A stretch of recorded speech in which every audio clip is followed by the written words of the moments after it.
শুভকামনা নিয়ে একটা গল্প বলে আমি 6 নম্বরে যাচ্ছি।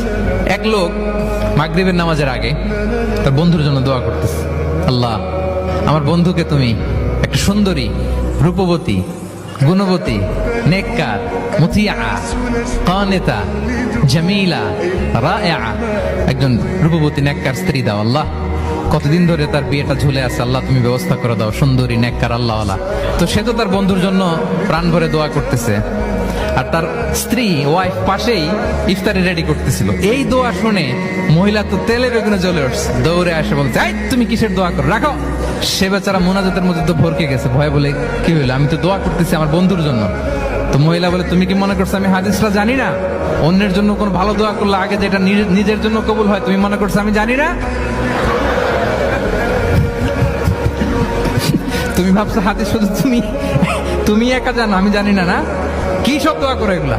আল্লাহু আকবার, আল্লাহ রহম করুক। প্রিয় ভাইরা, এটা বলার উদ্দেশ্য হচ্ছে আপনি ভালো কিছু অন্যের জন্য চাইলে আল্লাহ তাআলা এটা নিজের জন্য কবুল করে নেয়।